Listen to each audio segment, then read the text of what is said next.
Erlangga mundur. Siapa yang ingin kuasai Partai Golkar? Kita akan bahas bersama dengan Hanta Yuda, Direktur Eksekutif Poltreking Indonesia, dan juga Nurdin Halid, Wakil Ketua Umum Partai Golkar. Selamat petang, Mas Hanta. Selamat petang. Dan kita masih menunggu untuk bergabungnya Pak Nurdin Halid. Saya ke Mas Hanta terlebih dahulu. Mas Hanta, terbilang tiba-tiba dan juga dikabarkan tidak ada diskusi ataupun tidak ada komunikasi sebelumnya terkait mundurnya Erlangga. Apa yang Anda baca dari ketiba-tibaan ini? Ya, memang posisi Ketua Umum Golkar yang di Pak Erlangga ini cukup panas ya. Kenapa panas? Karena dua hal faktor. Sebagai veto player Partai Golkar, si Ketua Umum Partai Golkar ini memegang kendali sangat strategis menentukan nama-nama calon. Mohon maaf Mas Hanta, suaranya? Calon se-Indonesia. Ya, bagaimana secara posisi Golkar memegang, tadi sempat terputus. Ya, karena posisi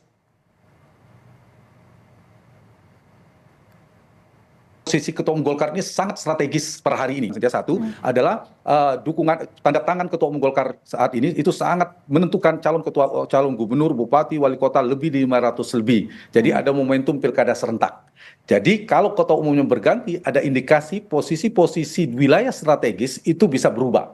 Nah, bisa jadi yang melatar belakanginya juga ada dinamika terkait dengan nama-nama yang tidak sinkron antar beberapa pihak aktor politik di dalam penentuan dinamika calon kepala daerah, terutama di Golkar.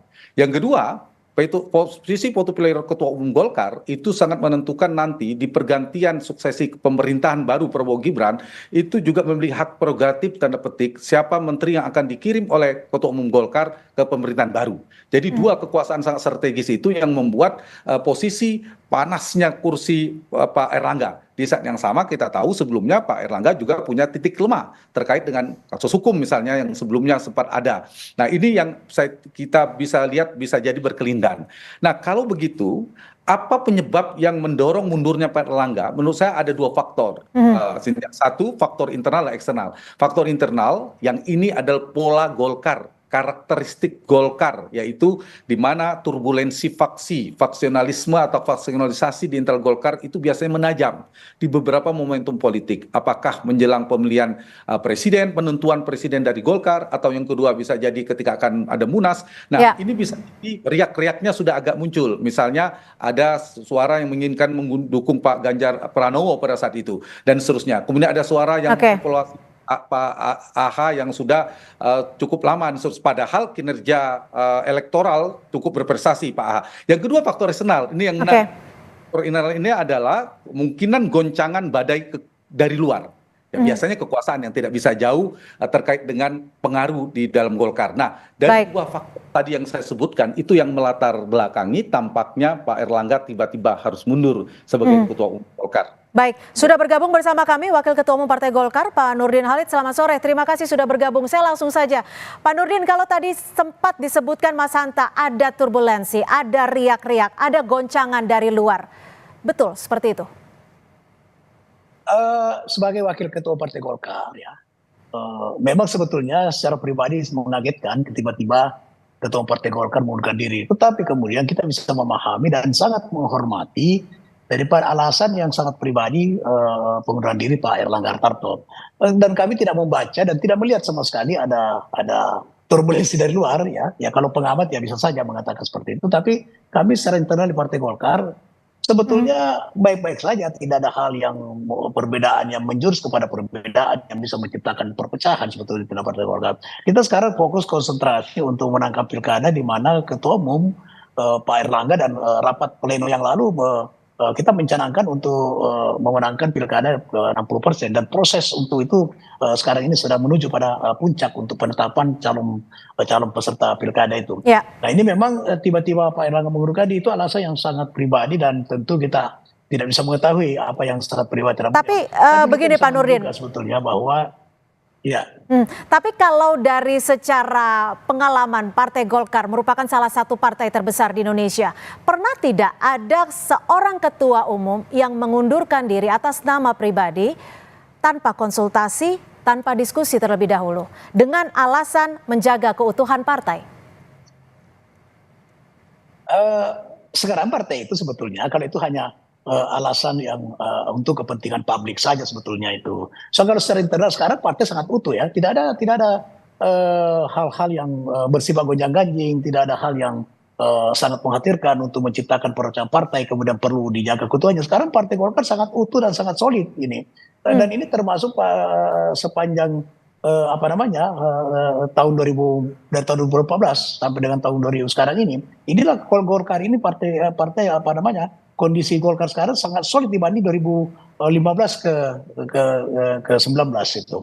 Nah, 2019 ke 2024 ini Partai Golkar sangat solid. Memang tahun lalu menjelang rekrutmen pileg itu ada area-area kecil, tapi itu hanya segelintir kader Golkar, hanya segelintir betul kader Golkar yang menghendaki Munaslup karena apa namanya menganggap Pak Erlangga gagal untuk mencalonkan diri sebagai calon presiden maupun wakil presiden. Nah setelah kita mengevaluasi, kita menganalisa tidak ada kegagalan Pak Erlangga, justru kenegarawan Pak Erlangga melihat realitas politik bangsa ini dan kemudian kehendak rakyat, aspirasi rakyat melalui survei, beliau realistis sekali bahwa untuk apa kita maju kemudian kita tidak bisa menangkan secara survei pun kita hampir pasti tidak bisa, elektabilitas tidak pernah bisa beranjak. Justru itu adalah memperlihatkan Pak Erlangga seorang tokoh yang sangat menghormati daripada aspirasi rakyat, kemudian mementingkan kepentingan negara yang lebih besar dibandingkan kepentingan pribadinya maupun kepentingan Partai Golkar. Itu tunjukkan. Kemudian kalau ada yang mengatakan bahwa ada turbulensi dari luar atau ada intervensi kekuasaan, kita tidak melihat itu. Pak Erlangga baik secara pribadi maupun kapasitas sebagai ketua umum itu sangat dekat dengan Pak Jokowi, sangat dekat dengan Pak Prabowo. Jadi menurut saya kedua beliau ini tidak ada cawe-cawe yang bisa membuat Pak Erlangga itu mundur. Menurut saya ya, karena kedekatan, hubungan emosional, kemudian partisipasi Partai Golkar, baik secara partai maupun secara pribadi Pak Erlangga itu luar biasa terhadap bangsa dan negara ini dengan Pak Presiden Jokowi maupun Presiden terpilih. Kita kemarin adalah salah satu partai dan partai koalisi yang sangat dominan dalam memenangkan Pak Prabowo dengan Gibran. Itu bisa dilihat dengan hasil survei berapa pemilih Golkar, simpatisan Golkar yang memilih Pak Prabowo itu lebih tinggi daripada partai-partai lain. Nah itu ada sesuatu kenyataan dan itu yang mengatakan bukan Golkar tapi itu adalah lembaga survei itu. Kalau dari Mas Hanta sendiri melihatnya bagaimana? Ada tidak faktor Jokowi terkait dengan mundurnya Erlangga dari kursi Ketua Umum Partai Golkar? Kalau faktor Pak Jokowi itu faktor eksternal ya. Kita bicara yang di dalam. Di Golkar ini memang menarik. Kebetulan riset tesis saya tentang Partai Golkar, sering berinteraksi dengan Golkar termasuk dengan Pak Nurdin Halid yang selalu menghiasi dinamika ketika ada Munaslup di Partai Golkar. Dan konfirmasi misalnya keinginan mengadakan Munaslup atau Munas dipercepat itu cukup kencang sebenarnya di Partai Golkar. Jadi melihat Golkar itu kan luas ya, ada yang di dalam struktur kekuasaan Golkar itu mungkin sangat solid, tapi ada orang-orang kuat Golkar tapi di luar struktur kekuasaan dan sebagainya itu juga ada. Misalnya suara-suara dari anggota Dewan Pakar seperti Pak Ridwan Hisam, itu kan kerap Golkar dari dalam juga mengkonfirmasi bahwa ada dinamika di internal, ada bahkan disebutkan 3 kelompok yang mendorong ada Munaslup dan seterusnya. Sehingga meskipun mana yang paling kuat, saya pikir tidak bisa dipungkiri ada faktor di Golkar, bukan sesuatu yang buruk di partai, ada faksionalisme. Itu justru membuat partai itu sehat, tinggal partai itu bisa mengelolanya. Turbulensi faksi itu justru menjadi titik membuat partai itu semakin kuat. Nah, poin saya tidak bisa dipungkiri ada keinginan antara Munas tetap di Desember, Munas dipercepat, belakangan kemudian Munaslup. Dan dengan mundurnya Pak Erlangga, maka itu membuka pintu kemungkinan Munas dipercepat alias Munaslup. Itu realitas yang pertama, bahwa kapan Munaslupnya, apakah akan aklamasi ketua umumnya, apakah akan ada pemilihan secara terbuka dan seterusnya. Itu satu. Yang kedua, saya menjawabnya begini, pertanyaan Sita tadi bahwa pemilihan ketua umum Golkar sebelumnya, tidak hanya sekarang, sejak era Pak Akbar Tanjung, Pak Abu Rizal Bakri, Pak Yusuf Kala, Pak Setia Novanto, Pak Airlangga Hartarto, ada 3 faktor sangat menentukan variabelnya. Dari yang pertama sampai ketiga, yang pertama yang paling kuat, faktor pertama adalah faktor pengaruh dan restu kekuasaan. Tidak bisa dipungkiri. Silakan buka rekam jejaknya. Yang kedua adalah faktor di mana pengaruh dari kekuatan logistik. Dan yang ketiga adalah faktor kekuatan jejaring pemilik suara, organisasi, DPD dan sebagainya. Tetapi kalau diurut itu biasanya yang menang adalah yang dekat dengan kekuasaan. Betul kata Pak Nurdin, semuanya dekat, semuanya dekat, apalagi Pak Erlangga sangat dekat sekali kepada Presiden. Tapi biasanya itu kalau nanti dibuka setelah ini pertarungannya, itu yang paling dekat dengan Presiden biasanya menangkan pertarungan. Kita buka saja Pak Arbo Tanjung saat itu sangat dekat sekali dengan Pak Presiden Habibie, Pak Abu Rizal Bakri, Pak Yusuf Kala, apalagi di dalam pemerintahan Pak Abu Rizal Bakri dengan Pak SBY, Pak Setia Novanto, Pak Jokowi, dan terakhir Pak Erlangga dengan Pak Jokowi. Nah, hari ini maka kalau saya balik kalimatnya ke depan itu siapa yang sangat menentukan kalau Munas Golkar diadakan pada bulan Desember 2024 maka faktor Prabowo Subianto sangat menentukan. Oke, kalau sebelum itu Pak Nurdin dilakukan sebelum pergantian pemerintahan hari ini yang sangat menentukan menurut saya adalah Presiden Joko Widodo. Oke, jadi patokannya ada di situ ya. Tapi sebelumnya kita simak dulu Menteri Investasi sekaligus politisi Partai Golkar Bahlil Lahadalia yang angkat bicara soal mundurnya Erlangga Hartarto dari kursi Ketua Umum Partai Golkar. Bahlil mengaku tidak tahu menahu soal dinamika yang terjadi di dalam internal DPP Partai Golkar karena ia tidak masuk ke dalam kepengurusan. Saya nggak tahu ya, saya betul kader Golkar, tapi sekarang kan bukan pengurus DPP, jadi saya tidak tahu apa yang terjadi di sana. Ya. Tapi mundurnya Pak AH itu akan mengganggu persiapan pilkada nanti nggak sih Pak? Oh, saya no comment lah kalau urusan itu. Baik, terima kasih Bapak. Ini kalau dari partai sendiri, dari internal partai, biasanya memang untuk seorang kader, apalagi untuk seorang Pak Bahlil gitu, tidak mengetahui terkait dengan pengunduran diri dari Ketua Umum Pak Erlangga? Pak Nurdin? Saya tidak paham itu ya. Saya juga tidak mengetahui kenapa tiba-tiba Pak Erlangga mundur karena hampir setiap saat saya selalu berkomunikasi dengan beliau dan tidak ada informasi. Nanti pada hari Sabtu, itu hari Sabtu baru beliau menyampaikan. Jadi kita pun tidak, padahal kalau Pak Bahlil saya nggak tahu karena beliau sama-sama di kabinet, apa dia tahu atau tidak tahu. Tapi memang yang paling tahu itu adalah istri beliau sendiri. Kalau kami ini ya nanti pada hari Sabtu sore sampai malam beliau mengambil keputusan, baru kami pahami kenapa beliau harus mundur. Dan itu menurut saya beliau mundur di tengah-tengah keberhasilan berprestasi memimpin Partai Golkar, memenangkan Pilpres. Itu secara pribadi itu sangat elegan untuk Pak Erlangga. Nah sekarang kami ini sebagai wakil ketua umum, ada 11 wakil ketua umum, ini harus menjaga marwah. Tapi gini Pak Nurdin, kalau ini kan salah satu, tapi gini, salah satu ya silakan. Salah satu keandalan keunggulan Partai Golkar adalah di dalam prosesi memilih pemimpin itu demokratis ya. Karena roh Partai Golkar setelah era reformasi itu adalah proses demokratisasi. Kenapa Golkar sampai saat ini masih eksis ya? Karena tidak nomor 1, nomor 2 dan kebanyakan nomor 2 tidak pernah dibawa dari itu karena konsistensi daripada Partai Golkar dalam melakukan prosesi demokratisasi di internal Partai Golkar. Oke, Pak Nurdin, kalau dari internal partai sendiri melihat mundurnya Pak Erlangga Hartarto seperti apa reaksi dari internal?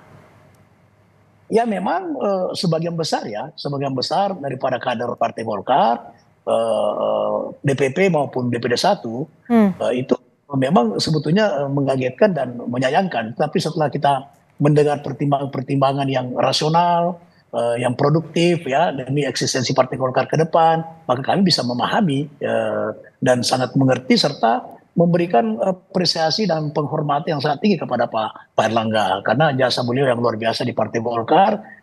Tidak pernah Golkar sejak 2014 itu sesolid yang seperti yang terjadi sekarang ini. Itu karena kepemimpinan Pak Erlangga. Tetapi itu ada suatu hal yang sangat pribadi, yang sangat pribadi itu kami tidak tahu sama sekali. Mungkin hanya beliau dengan keluarga yang mengetahui. Nah itu yang membuat daripada kita bisa memahami semua alasan pengunduran diri Pak Erlangga. Oke, Mas Hanta, ada setidaknya 2 nama yang menguat di publik. Ada nama Andi Gumiwang dan juga Bahlil Lahadalia. Bagaimana, Agus Gumiwang, maaf. Bagaimana Anda melihat kedua nama ini? Ya, keduanya memiliki potensi besar ya, Pak Agus Gumiwang. Itu jadi apa dulu Pak Anta itu? Yang 2 nama itu jadi apa? Tanya dulu. PLT dulu Pak, PLT. Oh PLT. Kalau PLT menurut saya Agus Gumiwang ya. Kalau untuk PLT itu harus dari pengurus DPP. Tidak Ah. boleh Betul, PDP. kalau betul. Jadi rapat plenonya kapan rencananya, Pak Nurdin?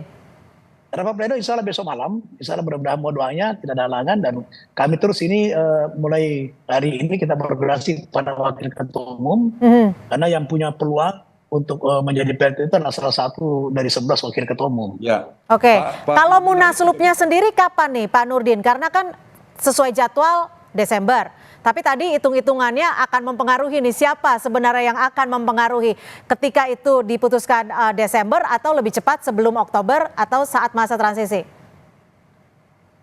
Jadi mekanisme Partai Golkar itu sudah jelas bahwa anggaran dasar mengatakan bahwa Munas itu dilakukan sekadar 5 tahun dan 5 tahun itu ditetapkan sejak dilakukan Munas. Nah Munas kita Desember 2019 maka Munas itu 2024 apabila ada hal-hal yang di luar itu maka dilakukan Munaslup. Mekanisme Munaslup ada tahapan. Ya. Hanya di 2/3 dari DPD 1 yang menghendaki kemudian laporkan ke DPP wajib melaksanakan daripada Munaslup tersebut. Nah yang kedua permintaan DPP sendiri. Tapi Munaslup kalau permintaan DPP itu harus didahului dengan Rapimnas. Rapimnas Nasional ada forum pengambilan tertinggi di bawah Munas yang berhak institusi yang berhak memutuskan Munaslup atau tidak Munaslup. Oke. Nah, beda kalau Munas biasa. Kalau Munas biasa Desember tidak perlu Rapimnas dan itu sudah diputuskan dalam Munas yang lalu. Nah, inilah nanti akan kita diskusikan di dalam rapat pleno pada Besok malam 13 atau sesudah tanggal 13 gitu. Oke, Jadi, baik. Artinya kita masih menanti. Fokus kepada pemilihan PLT Ketua Umum. Mas Hanta, tadi kan Pak RK, Kang Ridwan Kamil juga menyebutkan bahwa mundurnya Erlangga Hartarto merupakan hal yang wajar sebagai bentuk dinamika politik. Bagaimana Anda melihat ini? Mas Hanta. Iya, tadi sudah diklarifikasi juga oleh Pak Nurdin Halid ya, bahwa udah keputusan pribadi. Realitasnya sekarang Pak Erlangga sudah mundur, tentu punya catatan prestasi elektoral, beliau juga bagus itu. Nah, cuma tadi pertanyaan Cynthia tadi saya luruskan, saya kira Pak Bahlil dan Pak Agus Gumiwang itu konteksnya Munaslup.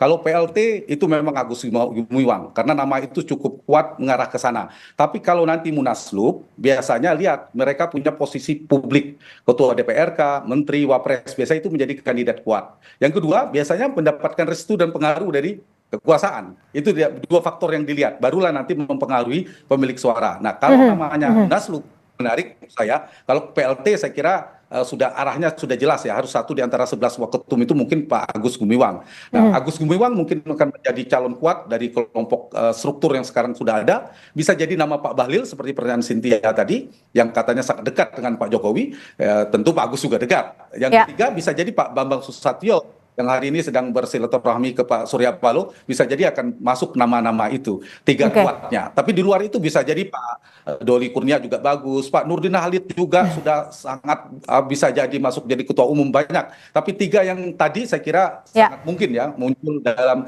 kontestasi pemilihan suksesi Partai Golkar ke depan. Tapi gini, ke Pak Nurdin bergantung nanti jadwalnya. Ada PLT ditentukan, nanti menentukan Rapimnas, baru Munaslup. Nah di Munaslup ini kapan waktunya? Kalau Munaslupnya sebelum Oktober, maka faktor Pak Joko Widodo sangat penting itu. Tapi kalau Munaslupnya setelah 20 Oktober, faktor Prabowo Subianto yang lebih besar. Di luar faktor internal yang seperti Pak. Ya, Mas Hanta, gitu, terkait Erlangga yang mundur, yang mengatakan ini ia lakukan secara ikhlas atas keinginan pribadi. Apakah ini juga bisa dibaca bahwa ada garansi Pak Erlangga mendapatkan posisi di kabinet yang baru nantinya? Saya kira iya, kalau itu Pak Erlangga karena prestasinya juga ya, bukan karena soal politik. Secara personality Pak Erlangga ini punya kinerja yang relatif baik di kementerian sebagai Menko. Kita harus objektif mengatakannya. Yang kedua sebagai Ketua Umum Golkar juga punya prestasi elektoral. Jadi dengan jadi ketua atau menjadi ketua umum menurut saya Pak Erlangga sangat besar kemungkinan masuk ke pemerintahan Prabowo Gibran ke depan. Apalagi sekarang misalnya ketika tidak menjadi ketua umum, kalau bahasanya tadi kompensasi, semakin besar peluang. Saya yakin Pak Erlangga sesuai salah satu faktor alasannya ingin fokus di pemerintahan. Jadi akan awal pemerintahan Prabowo Gibran nanti menjadi Menko sangat mungkin. Merepresentasi Golkar tetap menjadi Menko, kemudian nanti ketua umum Golkar yang fokus di partai. Dan itu sehat bagi demokrasi.